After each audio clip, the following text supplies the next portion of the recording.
बाबा के महावाक्य सुनते कभी कभी आप सभी भी सोचते होंगे, किसी दिन बाबा की मुरली में योग के विषय में इतनी सरलता, इतनी सहजता, और किसी दिन बाबा कहते हैं, आज भी बाबा की मुरली में आया, बच्चे योग लगाना मासी का घर नहीं है। था याद है? योग करना मासी का घर नहीं है।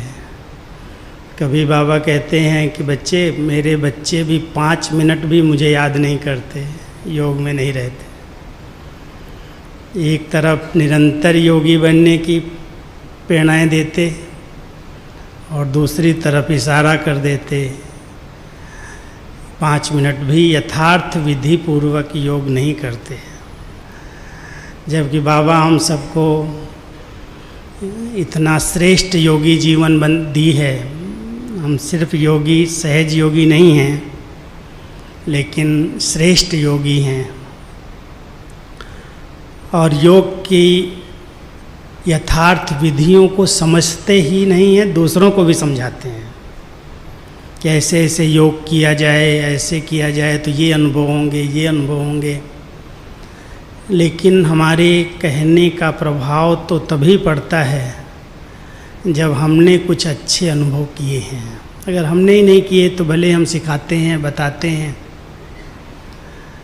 तो इसलिए आप सभी समय पर समय योग भट्टियाँ करते हो, सेंटर्स पर भी चलती हैं, बहुत से भाई बहनों को योग सिखाते भी हो, सेवाओं में भी खूब बिजी रहते हो। मुझे याद पता है कि बहुत से भाई ऐसे हैं जिनके पास बहुत हार्ड वर्क है, हार्ड सेवाएं हैं, समर्पित जीवन में कई कर्मणा सेवाओं में बहुत व्यस्त रहते हैं। योग करने के लिए भी कईयों के पास समय नहीं मिलता। बाबा ने हम सबको जो श्रेष्ठ योगी की संज्ञा दी है कि श्रेष्ठ योगी हो, उसके लिए मैं आपको 3 तख्त देता हूँ, क्योंकि योग अभ्यास के लिए आसन की ज़रूरत होती है। बिना आसनी के योग नहीं किया जाता। ठीक है, हमारा योग चलते फिरते, उठते बैठते, कर्म करते भी है, फिर भी वो आसन नहीं है जो स्थूल में कोई चीज़ बिछा करके उस पर हम बैठ जाएं। लेकिन हमारा पहला आसन है ये भ्रकुटी तख्त, अकाल तख्त। जब भी आप अभ्यास करने बैठते हो, मैं समझता हूँ पहली स्मृति ये आती है, मैं आत्मा हूँ, इस अकाल तख्त पर विराजमान एक चमकती हुई मणि हूँ। वास्तव में यथार्थ योग जिसको बाबा कहते हैं, उसमें देह और देही, शरीर और आत्मा का अलग अलग अनुभव होना। जब भी आप कभी भी बैठो, देखो, ऐसे लगे ये अलग है, मैं अलग हूँ। और ये अलग की अनुभूति होते ही जब आत्मिक स्वरूप में हम स्थित होते हैं, तो देह और देह की दुनिया के जितने बाह्यमुखी संकल्प हैं वो सब शांत होने लगते हैं। जब तक मन और बुद्धि शांत, स्थिर, एकाग्र नहीं है, तब तक बाबा जो है, जैसा है, उसको यथार्थ देखकर उसके साथ में बैठना, उससे मिलन मनाना, उसकी शक्ति लेना। कई जगह पर बुद्धि भटकती है। कभी चेक करके देखो, आधा घंटा अगर योग में बैठते हैं तो कितना समय मन और बुद्धि एकाग्र चित्त हो करके एक बाबा दूसरा न कोई उस प्यार में लौलीन होता है। और याद का सहज आधार तो यही है कि हम सब अपनी इतनी ऊंची श्रेष्ठ जीवन का सम्मान रखें। बाबा, इस संगम युग पर हम सबको आपने कितनी ऊंची, पवित्र, निश्चिंत जीवन दी है। जब हम अपने स्वमान में रहते हैं और अपने भाग्य का चिंतन करते हैं, भाग्य विधाता ने हम सबको कीचड़े की दुनिया से निकाल करके अपनी गोद दी है, अपनी छत्र छाया के अंदर बिठाया है। हम सब बहुत बहुत भाग्यवान आत्माएं हैं जो संगम युग पर जब परमात्मा नई सृष्टि की रचना के लिए आए, उस नई सृष्टि की स्थापना में हम सब उनके मददगार, उनके सहयोगी बने हैं। ये कोई कम बात नहीं है, इस पर थोड़ा सा विचार करना। जब वो नई सृष्टि की रचना कर रहे हैं तो किन पर उनकी नज़र गई, कौन बच्चे हैं जो मुझे मदद करेंगे, और ऐसे मदद करेंगे जिनका और कोई भी बंधन नहीं है, जिसके कोई भी झमेले नहीं हैं। आप सब जो यहाँ बैठे हैं समझते हैं कि हम सब झमेलों से मुक्त आत्माएं बैठी हैं। सब मुक्त है ना, कि है कोई झमेले? कोई कोई के हो सकते हैं, लेकिन अधिकतर जिन्होंने अपना ये जीवन, संपूर्ण जीवन बाबा के ऊपर न्यौछावर किया है, बाबा तुम ही से बैठूं, तुम ही संग खाऊं, तुम ही से बोलूं, तुम ही से बात करूं, तेरे सिवाय और मेरा कोई नहीं। वो योगी जीवन नहीं तो क्या है? वही योगी जीवन है ना। योगी जीवन है, और जीवन कोई हमारी 1 घंटे 2 घंटे 4 घंटे वाली नहीं है। जीवन तो सदा काल की होती है। हर समय उठते बैठते तेरे सिवाय और कौन है मेरा। जब उसका एक अच्छा चिंतन है, उस समान में, उस नशे में हम रहते हैं तो बहुत सहज है योग, मेहनत नहीं है। लेकिन उसके लिए बहुत एक वृत्ता स्थिति चाहिए, एक से सच्चे दिल का प्यार चाहिए। अगर प्यार में कमी है कहीं पर भी, किसी देहधारी में, किसी वस्तु में, किसी व्यक्ति में, कहीं भी बुद्धि लटकी है, अटकी है, तो योग सहज नहीं है। उनके लिए बाबा कहता है 5 मिनट भी याद नहीं करता है। लेकिन एक बाबा के सिवाय और मेरे दिल में कोई नहीं, मैं तो एक पर न्यौछावर हूँ, एक वृत्ता, वृत्ति में भी एक ही बसता है, तो सहज योगी जीवन स्वतः बन जाती है। उसके सिवाय और कोई है ही नहीं। अब योग की जो गहराई की बातें आती हैं, हम सभी बाबा के बच्चे जानते हैं कि बाबा ने हम सबको 3 वतन का बहुत अच्छा ज्ञान दिया है। और जब हम अभ्यास करते हैं तो एक रूहानी ड्रिल करते हैं। बाबा इस योग को यात्रा भी कहते हैं और योग को ड्रिल भी कहते हैं। तो बुद्धि की यात्रा हमारी प्रारंभ होती है और ड्रिल हम करते हैं कि इस आकार वतन में हम हैं, इस शरीर के अंदर हैं, इस दुनिया में हैं, लेकिन हम सबको अपने बुद्धि बल से इस साकारी वतन से, अपने लाइट के वतन में, अव्यक्त वतन में, और उस लाइट के वतन से भी पार अपने मूल वतन में जाने का, आने का अभ्यास करना है। और ये अभ्यास दिन में कई बार, पिछले कुछ दिन पहले अव्यक्त बाबा ने विशेष इशारा किया था, बच्चे कम से कम 8 बार ये ड्रिल करो। 5 स्वरूपों के रूप में बाबा ने सुनाई थी। जो सचमुच सच्चे सहज योगी जीवन बनाना चाहते हैं, उन्हें 5 स्वरूपों की ड्रिल का बड़ा अच्छा अभ्यास करना चाहिए। अभी अभी मैं साकारी स्वरूप में इतना श्रेष्ठ ब्रह्मामुख की संतान, ब्राह्मण कुलभूषण हूँ। बहुत ऊंचा नशा है। हमारी कोई लौकिक में जाति, धर्म, भाषा कोई भेद नहीं है। और मैं समझता हूँ ये सब भेद आप सब ने मिटाए होंगे। अगर ये नहीं मिटा पाए तो ब्राह्मण जीवन, मर्जीवा जीवन का आनंद नहीं लिया जा सकता। कोई को भी अगर अपने लौकिकता का जरा भी भान रहता है, और उसके नशे में कोई बात करता है, मैं ये हूँ, मैं ये हूँ, मैं ये हूँ।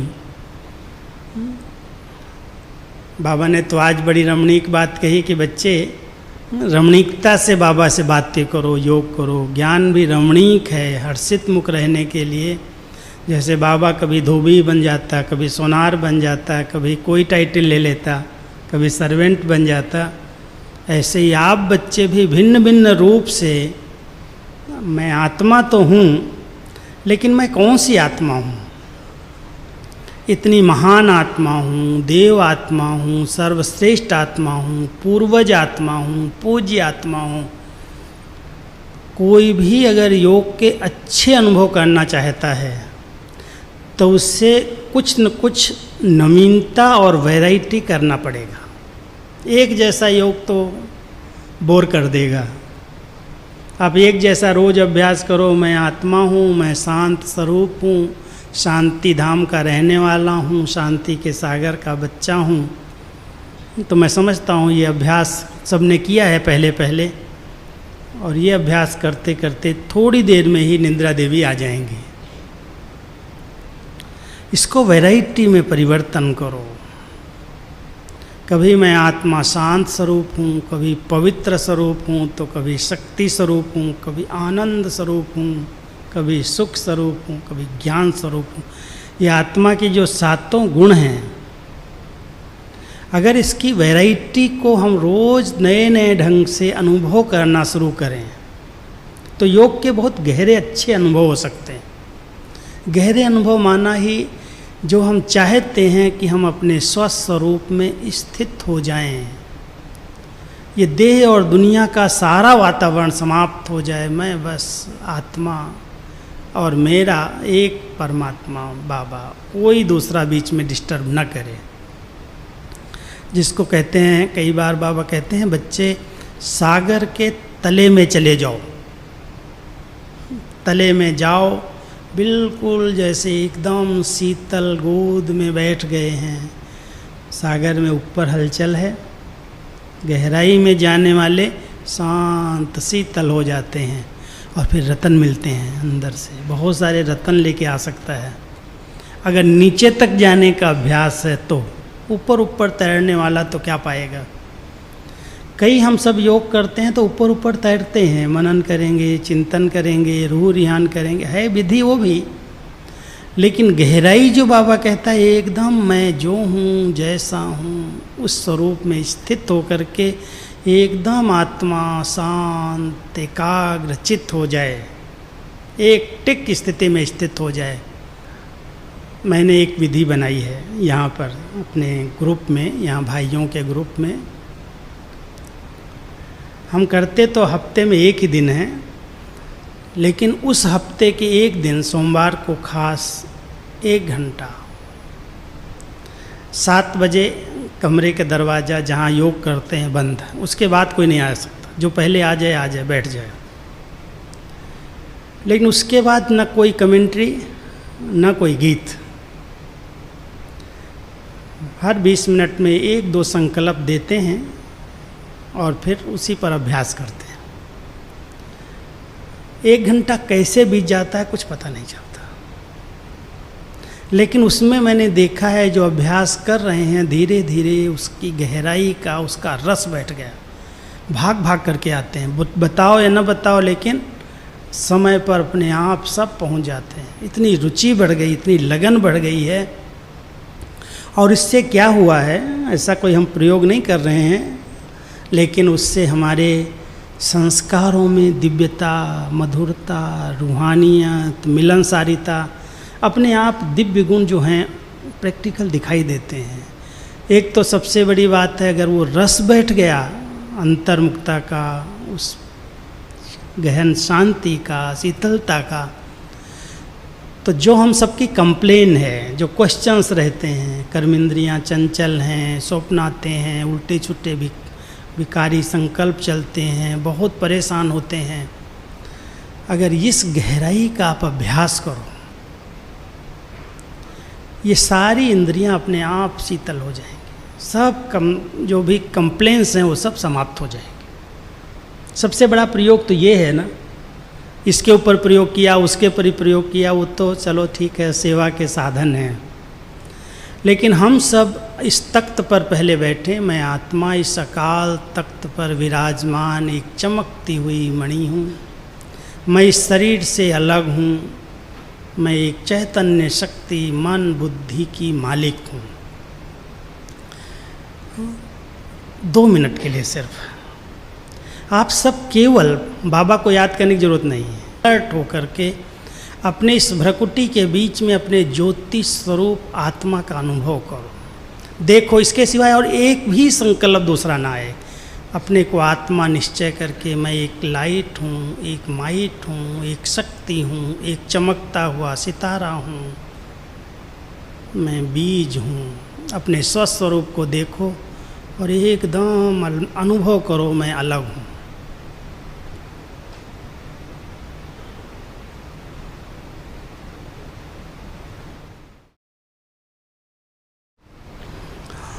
इस अकाल तख्त पर बैठते ही आप अनुभव करेंगे ये मन, ये संकल्प की शक्ति हमारे कंट्रोल में आ गई और इस संकल्प शक्ति को जिधर चाहूँ उधर मोड़ सकता हूँ। पावर योगी के पास मन को कंट्रोल करने की पावर आ जाती है। जिधर ले जाना चाहो ले जा सकते हो। और ये पावर जिसके पास आ गई उसके पास सब पावर्स आ जाएंगी, सब शक्तियाँ अपने आप आ जाएंगी। इस विधि को बढ़ाना है, इसको ही अभ्यास में लाना है। जब समय मिले, जब आपको फुर्सत मिले। आजकल फुर्सत मिलती है तो फुर्सत मिलने के साधन बहुत हो गए। ये मोबाइल ने तो सबका माथा ही चट कर दिया है। जिसके पास ये साधन आ गया है वो इतना उसके पीछे उंगलियां चलाता है, देखता है, सारा टाइम वेस्ट करता है। योग का गहन अनुभव करने के लिए उसके पास टाइम नहीं है। उसको इसका रस ही नहीं पता है कि बाबा कहता है बच्चे इस समय ही कर्मेंद्रिय जीत, प्रकृति जीत, विक्रमा जीत बनने का समय है। इसी से कर्मातीत बनोगे। लेकिन इस समय के प्रयोग को हम किधर प्रयोग में ले जा रहे हैं, किन साधनों में हमारा समय, हमारी शक्तियाँ, हमारे संकल्प सब व्यर्थ जा रहे हैं। हम सब को, जितने भी यहाँ बैठे हैं, हम सब अपने आप से वायदा करें ये बाह्य मुक्ता के सब रस अब नहीं चाहिए। बाबा तुम्हारे समान मुझे बनना है। और समान बन करके बाबा जो चाहता है सिर्फ हमें वापस ही चले जाए नहीं, उसकी बहुत सी सेवाएं रही हुई हैं और वो बेहद विश्व कल्याण की सेवाएं हैं। हदों में तो हम लगे हुए हैं, प्रदर्शनियाँ कर रहे हैं, मेले कर रहे हैं, ये कर रहे हैं, वो कर रहे हैं, अभियान निकाल रहे हैं, बहुत कुछ कर रहे हैं। वो तो बिजी रहने के साधन हैं। वो बाबा ने खिलौने दिए हैं, बिजी रहो। लेकिन जो बाबा चाहता है प्रकृति के तत्वों को मैं पावन बनाऊं। व्यक्ति जो दूर दूर बैठे दुखी हैं, अशांत हैं, दुख के पहाड़ लोगों पर गिर रहे हैं, उनको भी मैं मदद कर सकूं, सहारा बन सकूं। उन आत्माओं को भी मुक्ति की राह दिखा दूं। एक स्थान पर बैठे हुए इन आत्माओं की मनसा सेवा करूं। प्रकृति परिवर्तन हो, व्यक्ति परिवर्तन हो, मुक्ति का गेट खुले, संस्कार परिवर्तन हो, बहुत बड़ी सेवा की हम सब जवाबदार हैं। और उसके लिए केवल विधि है मन और बुद्धि की एकाग्रता, स्थिरता और बहुत आत्मा शुभ चिंतन से भरपूर चाहिए। जितना हमारे शुभ चिंतन चलते हैं, अच्छे अच्छे चिंतन चलते हैं, जिसके पास शुभ भावना का फुल स्टॉक जमा है, वो बहुत अच्छी मनसा सेवा कर सकता है, प्रयोग कर सकता है। स्टॉक चाहिए, स्टॉक। ऐसे नहीं उसी समय सोचा और कर लिया मनसा सेवा। किसी भी आत्मा के प्रति द्वेष दृष्टि है, वैर भावना है, बदला लेने की भावना है, हदें हैं, तेरे मेरे की भावनाएं हैं, योग बहुत दूर है, बहुत बड़ी बात है, नहीं होगा। इसके लिए बहुत दुआएं चाहिए, बहुत निर्दोष भावना चाहिए, बहुत शुभ भावनाएं चाहिए। जब आत्मा एकदम हर आत्मा से तृप्त संतुष्ट है, सब ठीक है। इस नाटक के अंदर कोई भी आत्मा का कोई दोष नहीं है, सब निर्दोष हैं। मैं आत्मा किसी के बारे में सोच करके अपने मन को भारी न बना लूं। ये क्यों कर रहा है, ऐसा नहीं होना चाहिए, वैसा होना चाहिए, ये ठीक नहीं, वो ठीक नहीं। कई लोग इन्हीं लफड़ों में लगे हुए हैं, उलझे हुए हैं। योग क्या करेंगे? बाबा चाहता है मेरे बच्चे मेरे राइट हैंड बने, मेरी भुजाएं बने, इतना बड़ा विश्व परिवर्तन का कार्य है, उसको छोड़ करके लगे हुए हैं छोटे छोटी बातों में। जब तक हमने इन बातों का संन्यास नहीं किया, इन बातों से किनारा नहीं किया, तब तक योग के गहरे अनुभव नहीं होंगे। क्योंकि योग जो बाबा कहता है कि मेरे बच्चे एकदम स्थिर एकाग्र चित्त होकर के एक टिक। ब्रह्मा बाबा ने कैसी तपस्या की, दादी ने कैसी तपस्या की, आपको एक छोटी सी बात सुनाता हूँ ब्रह्मा बाबा की। बाबा जब योग में बैठते थे, तपस्या में बैठते थे, तो उस समय ये घड़ियाँ जो थी ना टिक टिक करने वाली होती थी। अभी तो सेल वाली आ गई, अभी टिक टिक नहीं करती। पहले वो चाबी भरते थे ना तो टिक टिक करते थे। तो बाबा पहले प्यार से बोलता था, बच्चे इस बच्ची को शांत कर दो, इस बच्ची को शांत कर दो, इसको नहीं टिक टिक नहीं करो। माना बाबा को टिक टिक की आवाज़ भी उस समय लगता था योग में विघ्न है। वैसे कहता है आवाज़ में भी योग किया जा सकता है, लेकिन जब इतने गहरे जाना है, बिल्कुल मैं जो हूँ जैसा हूँ, बाबा जो है जैसा है, देखूं और उसमें समा जाऊं। जो भक्तों ने कहा ना आत्मा परमात्मा में लीन हो जाती है, लीन नहीं होती, बाबा ने वो तो अर्थ बताया, लेकिन उस प्यार में खो जाती है, समा जाती है, भूल जाती है सब कुछ। वो समा जाएगी, लीन हो जाएगी तो उसका अस्तित्व ही खत्म हो जाएगा। अस्तित्व तो खत्म नहीं होता, वो तो अनादि अविनाशी चीज़ है, लेकिन इतना बाबा के प्रति जिगरी प्यार अंदर से उमड़ता है जो बाबा कहें और बाबा में खो जाएं। वो स्थिति, लौलीन स्थिति योग की गहराई है, जिसमें और कोई संकल्प विकल्प नहीं है। ऐसे नहीं शून्य है स्थिति, शून्य भी नहीं है, बड़े अच्छे अनुभव हैं, आनंद की स्थिति। ऐसे शायद आपने सुना, कहते हैं योगी वो है जो परमानंद की अनुभूति करता है। बैठे हो ऐसे जिन्होंने परमानंद की अनुभूति की है। कई तो अतीन्द्रिय सुख का ही अनुभव नहीं कर पा रहे हैं। संगम युग का प्रैक्टिकल लाइफ का, खुशनुमा जीवन का प्रैक्टिकल प्रमाण है अतीन्द्रिय सुख का अनुभव होना। और उससे भी ऊपर योगियों की स्थिति जो है, वो तो गोप गोपियों का गाया हुआ है। मुरली बज रही है, खेल पाल कर रहे हैं, डांस कर रहे हैं, भगवान के साथ मस्ती में मस्त है, अतीन्द्रिय सुख है।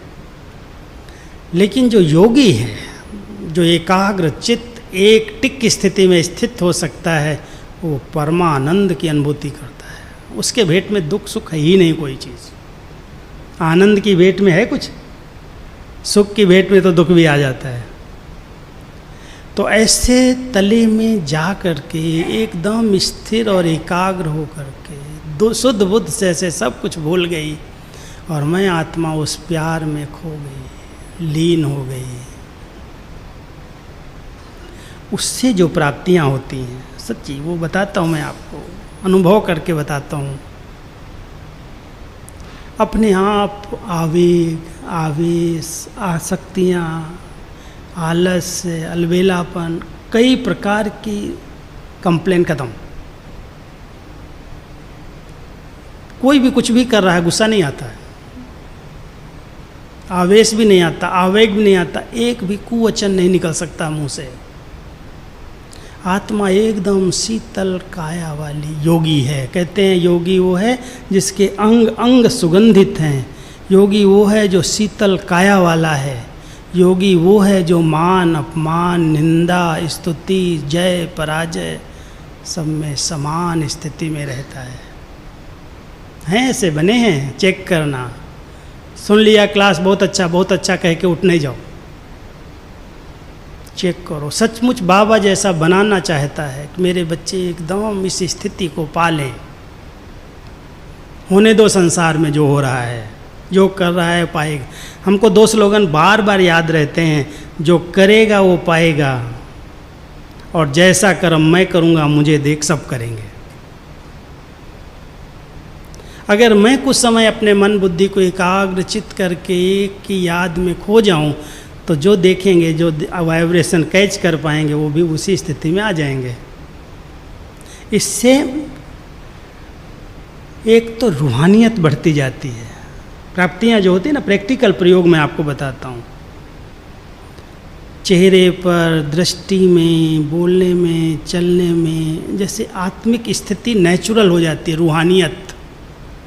ये जो बाह्य मुक्ता है ना, अपने आप समाप्त हो जाती है। बाहर चीज़ें खाना पीना, घूमना फिरना, देखना, शौक मौज, वृत्तियों में अनासक्ति आ जाती है। जितनी रूहानियत उतनी अनासक्ति, उतना उपराम। आप देखो योगी जीवन। अभी समय कितना है आखिर, आप क्या समझते हो? अचानक का पाठ इतने समय से पढ़ रहे हैं, और अचानक कुछ हो जाए तो क्या हम कहेंगे बाबा आप भले डंका बजाओ और हम आपके साथी बन करके सबको सकाश देंगे, सबको मुक्ति का रास्ता बताएंगे, हम ऐसे फरिश्ते बन करके सबकी सेवा करेंगे, सबको मदद करेंगे?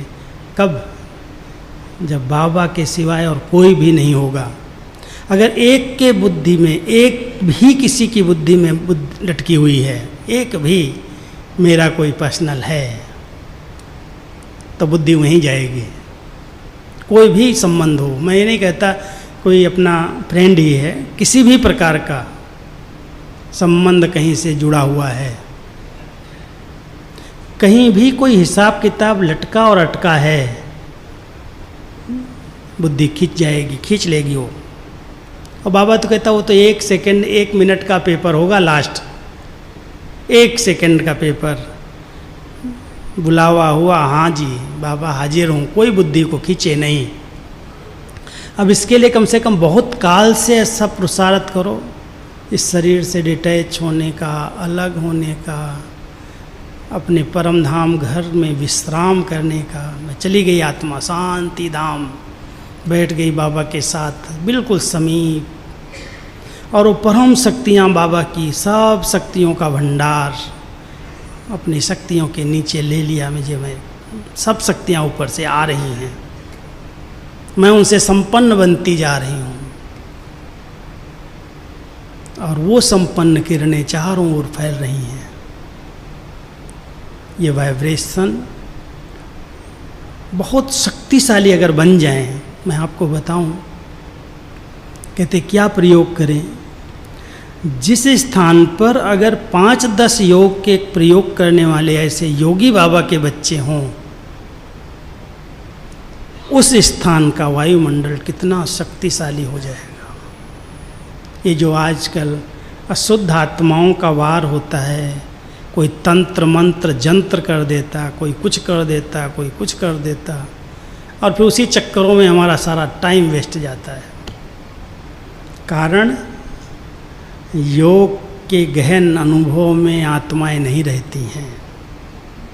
जब तक व्यक्त और व्यर्थ बातों में रस हैं, तब तक योग की गहराई का अनुभव नहीं किया जा सकता है। हम सब इस बातों के बिल्कुल न्यारे हो जाएं। बाबा एक तुझे ही देखूं, तुझे ही सुनूं, तुझसे ही बात करूं, तेरे सिवाय कोई नहीं। ऐसी जिगरी सने की क्या कहें आदत नेचुरल हो जाए, योग तो नेचुरल हो जाएगा, लगाना नहीं पड़ेगा। अभ्यास करके देखो, बार बार इस शरीर से अलग हो जाओ। प्रयोग हैं भिन्न भिन्न रीति से। आज कोई बेचारे कहते हैं ये बीमार है, इसके आगे बंधन है, ये पेपर आ गया है, आप थोड़ी मदद करो, योग करो। हम कहते हैं ठीक है, प्रयोग करेंगे। बाबा ने उस दिन भिखारी की मुरली चलाई, तब से लेकर के वो भी लगता है कि बाबा मैं भिखारी नहीं हूँ, मैं तो अधिकारी हूँ। सुनी ना मुरली भिखारी वाली, क्या बाबा ने ठोकाई किया सबकी। कोई ऐसा बच्चा, बाबा ने तो कहा ये मेरे स्वराज्य अधिकारी बच्चे हैं, मैं तो भिखारियों की दुनिया देख के आया हूँ, मैं तो अपने बच्चों की सभा में आया हूँ, ये भिखारी नहीं है। बाबा ने तो बड़ा फेथ से कहा, लेकिन बाद में ये रॉयल भिखारी हैं कहीं। बाबा मेरे को मदद कर दो, बाबा मेरा ये मकान बन जाए, बाबा ये हो जाए, बाबा। ये रॉयल भिखारी। अरे जो करण करावन आ रहे उसको याद करा के कराना क्या है, करा रहा ना सब इतना बड़ा कार्य, इतनी सारी विस्तार हुआ है, इतनी सेवाएं बढ़ी हैं, इतने सब कार्य हुए हैं, कराने वाला करा रहा है। हम लोग क्या कर रहे हैं, थोड़ा सा सपोर्ट उंगली दिया, किसी का उमंग बढ़ा दिया, किसी का उत्साह बढ़ा दिया। क्या आपको बताऊं, मैं जाता हूं चारों तरफ चक्कर पर निकलता हूं, जब सेंटर्स देखता हूं, बाबा क्या करा रहा है, सचमुच कमाल हो रही है। कोई हैं जो 100, 200, 500 रुपये के पीछे बेचारे गरीबी का अनुभव कर रहे हैं, बाबा के बच्चे भी। और कहीं कहीं देखो तो जैसे एकदम माला माल हुआ है, सब सेंटर्स भरपूर।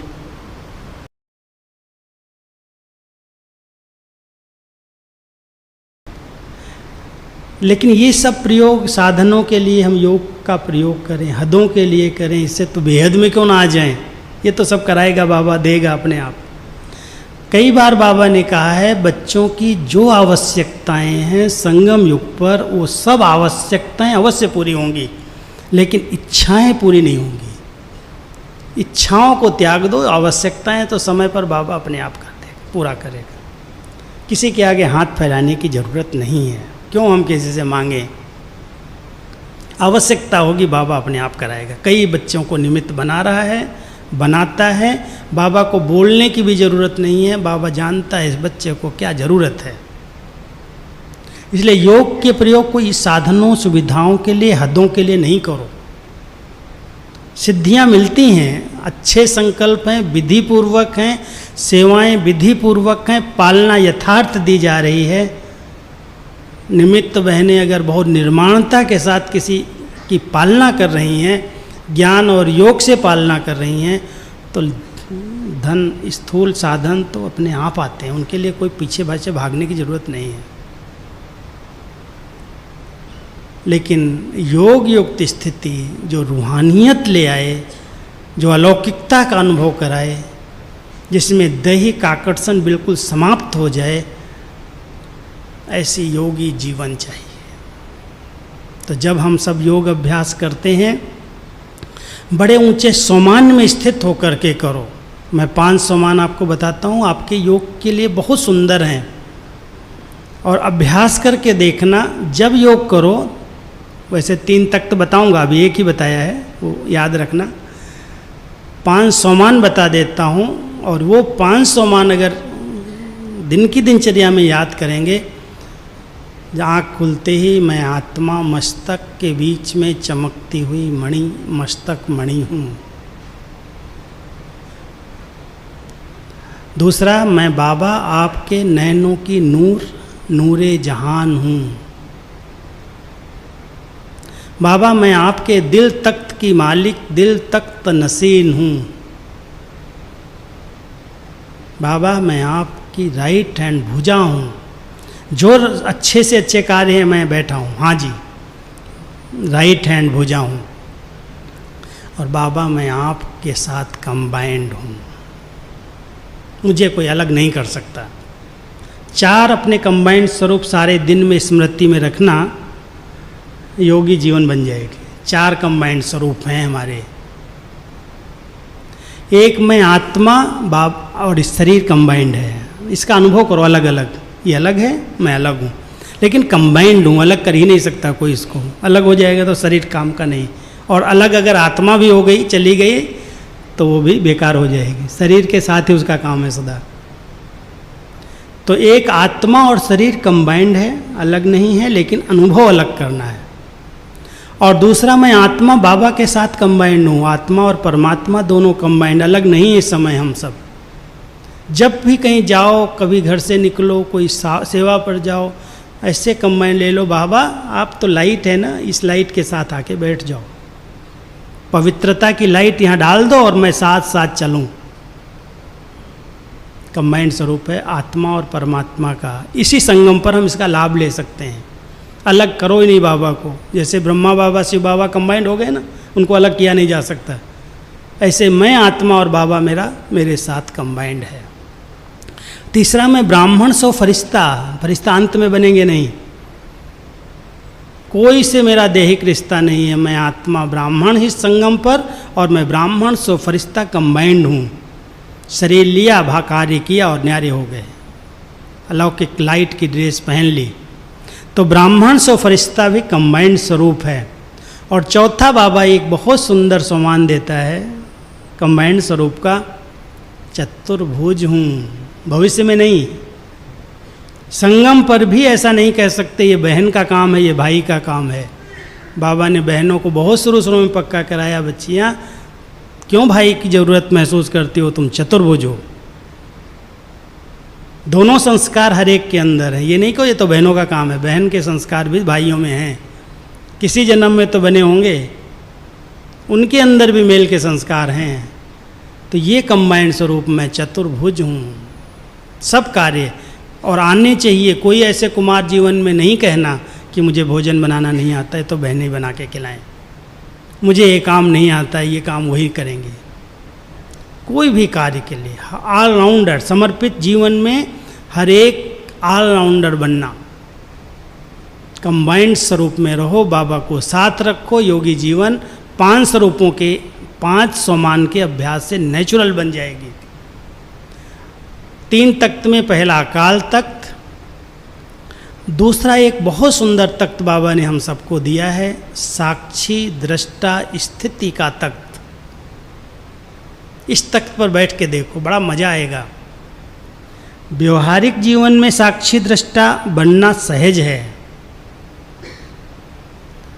इस शरीर के अंदर अपने चलते हुए संकल्पों को, अपने श्वासों को, अपनी सूक्ष्म अंदर की वृत्तियों को, वृत्तियाँ बहुत सूक्ष्म है, ध्यान देना।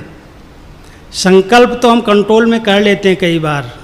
बाबा बोल रहा है, हम सुन रहे हैं, बहुत अच्छा ध्यान है। मैं कई बार ये कैच करता हूँ। जैसे बाबा की जब मुरली चलती है ना, मुझे टाइप करना होता है।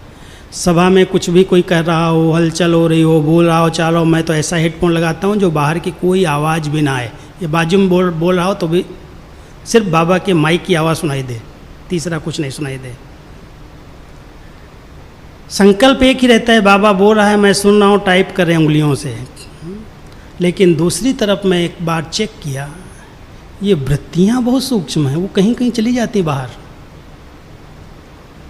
सामने बाबा बैठा है, मैं टाइप कर रहा हूँ, सेवा भी हो रही है, उंगलियाँ भी चल रही, संकल्प भी यहाँ है, संकल्प बाहर नहीं है। लेकिन वृत्तियाँ इतनी सूक्ष्म है जो कहाँ कहाँ भटक के आ जाती। आप अभी भी चेक कर सकते हो, यहाँ बैठे हुए सुन रहे हो, एकाग्र भी हो, बहुत ध्यान से सुन रहे हो, लेकिन जहाँ पर आपके बार बार संकल्प चले हैं, संकल्प से वृत्तियाँ बनी है ना, जो संकल्प बार बार रिपीट होते हैं, वृत्ताकार रूप में बार बार आते रहते हैं, वो वृत्ति बन जाती है, दृष्टिकोण बन जाता है, एटीट्यूड कहते हैं इसका, यही है।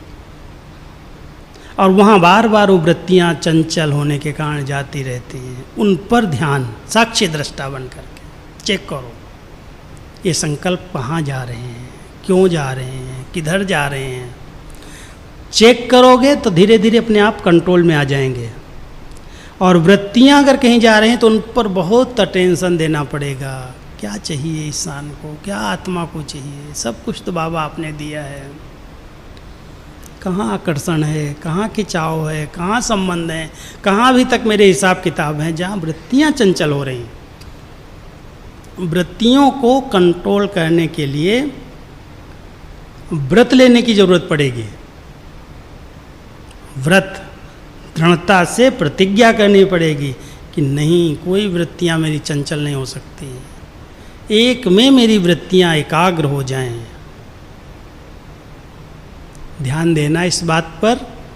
सचमुच अगर हम साक्षी दृष्टा स्थिति के आसन पर बैठ जाएं और सब प्रकार के संकल्पों को देखें, श्वासों को देखें, वृत्तियों को देखें, संस्कारों को देखें, कुछ अनुभव जो अच्छे अच्छे हुए उनको देखें, साक्षी होकर के, अलग से जैसे देख रही आत्मा। और देखते देखते आप देखेंगे वो संकल्प अपने आप एकाग्र हो जाएगा, वृत्तियां शांत हो जाएंगी, चंचलता बंद हो जाएगी, योग सहज लग जाएगा। तो साक्षी दृष्टा स्थिति बहुत बड़ी स्थिति है, और इसलिए बाबा कहता है साक्षी है वो साथी है। बाबा को साथी बना सकता है। अगर साक्षी नहीं रहता है, हर चीज़ में उसको कंट्रोल पता ही नहीं चलता है। जो आया सोच रहा है, जैसा आया सोच रहा है, इधर उधर के विचार चल रहे, कोई कंट्रोल ही नहीं है। कम से कम हम राजयोगी बच्चों के पास बाबा की टचिंग कैच करने का अभ्यास तो होना चाहिए। बाबा कई बार कहता है मैं बच्चों को टच करता हूँ, इधर नहीं जाना, ये नहीं करना। बच्चे मेरी आवाज़ सुनते ही नहीं हैं। कहीं ना कहीं बुद्धि इंगेज है, और इंगेज होने के कारण बाबा कहता है मैं बताता हूँ बच्चों को ऐसा करो, ऐसा करो, ये करो, मेरी आवाज़ सुनते ही नहीं है। बाबा क्या करें? तो कैचिंग पावर और टचिंग पावर, दो पावर हैं ये आत्मा की। जितना आप योग युक्त बनते जाएंगे, स्थिर मन के एकाग्रचित्त रहने का अभ्यास करेंगे, साक्षी दृष्टा स्थिति में रहेंगे, ये कैचिंग पावर बढ़ेगी। बाबा की जो टचिंग्स आ रही हैं समय अनुसार हर एक के पास आती है, और सचमुच मैं तो इसका बहुत अच्छा अनुभव करता हूँ। ड्रामा अनुसार सेवा ऐसे मुझे मिली है। आप सबको मालूम है, जब तक हमारी दादी जी 2003-04 तक एक्टिव पार्ट में थी, एक्टिव पार्ट था, एक एक बात के लिए मुझे बुला लेती थी। ये सेंटर्स पर करना है, ये होना चाहिए, ये होना चाहिए, शिवरात्रि आ रही है, जन्माष्टमी आ रही है, राखी आ रही है, ये प्रतिज्ञाएं जानी चाहिए, ये होमवर्क जाना चाहिए, पुरुषार्थ की बात जानी चाहिए, ये सेवा के प्लान होने चाहिए। दादी कहती थी आज मुझे बाबा ये कह रहा है, आज बाबा ये कह रहा है। वो टचिंग आती थी, और दादी मुझे बुला करके बस पहले नंबर में यही कर रहे थे, यही लिखाती थी, बोलती थी ये लिखो जाके। लेकिन जब दादी का एक्टिव पार्ट पूरा हुआ 2004 के बाद, अब मैं बाबा के कमरे में बैठता था, बाबा दादी को तो आप इतना टच करते हैं, मुझे भी कुछ टच करो, मैं क्या लिखूं, मैं क्या भेजूं। इतने सारे ब्राह्मण परिवार की पालना की जवाबदारी, बाबा अगर यहाँ से कोई डायरेक्शन नहीं जाएगा, कोई प्लान नहीं जाएंगे, क्या होगा। आपकी इतनी सारी रचना अभी बढ़ती जा रही है। दादी को तो आता था ये करूं, ये करूं, अभी तो कोई कहता ही नहीं मुझे ये भेजो। हमारी दादी जानकी की उम्र भी है, और बहुत सेवाएं हैं, विस्तार है, विदेश है, देश है। ठीक है बाबा, मैं बैठता हूँ आपके पास, और सचमुच कोई ना कोई, जिस दिन मैं भूल जाऊँ कोई बात, बाबा ऐसे बोलता है बच्चे ये काम अभी तक हुआ नहीं है, ये कर लो जा करके। मन को इतना एकाग्र करके बाबा के आगे बैठ जाता हूँ, बस सोचता नहीं हूँ, कुछ सोच के नहीं जाता हूँ ये सोचूं कुछ, मैं बाबा तुझे देखता रहूं। बाबा के कमरे में जाओ, बाबा जहाँ पर ट्रांसलाइट फोटो लगा है बैठ जाओ, ऐसे बाबा की आंखों की तरफ देखो, कुछ नहीं सोचो। मैं कहता हूँ सोचने को बंद करो, बस बाबा को ऐसे देखो, और बाबा की वो सकाश, वो दृष्टि जो आपके ऊपर आ रही है, क्योंकि ये तो फोटो सामने है लेकिन ऊपर तो देख रहा है ना, ऊपर से तो वो आपको टच करेगा, ये करो, ये करो, ये करो। और शायद आप लोगों कईयों को अनुभव होगा ये। अव्यक्त रूप में बाबा ने जो इतना सेवाओं का विस्तार किया है, करवाया है, वो बाबा की बच्चों को टचिंग आई है, और टचिंग को जिन्होंने कैच कर लिया वो बाबा की प्रेरणाओं के अनुसार, श्रीमत के अनुसार इतना कार्य कर रहे हैं। ऐसा नहीं कहते मुझे आती, आप सबको आती होगी। जो बहुत क्लीन माइंड हैं, जो जरा भी किसी के गुण अवगुण, ईर्ष्या, द्वेष, नफरत, घृणा के अंदर फंसे हुए नहीं हैं फंसे हुए तो बाबा की टचिंग कैच नहीं कर सकते। बहुत प्योर टचिंग है। उस टचिंग को कैच करने के लिए, और मेरी बुद्धि कहीं इधर उधर तेरी मेरी में लगी हुई, क्या कैच करोगे? अपनी मनमत ऐड कर दोगे, कहोगे हाँ हाँ बाबा ने मुझे टच किया। उसमें होगा अपना अहम और बहम। बाबा की टचिंग तो उन बच्चों को आती है जो बिल्कुल निर्दोष स्वच्छ है, किसी के लिए कोई बात नहीं मन में, फिर बाबा आपसे सेवा कराएगा। इसको योग कहते हैं। हम योग ऐसे नहीं कहते बैठ गए आकर के हाँ मेरा योग है।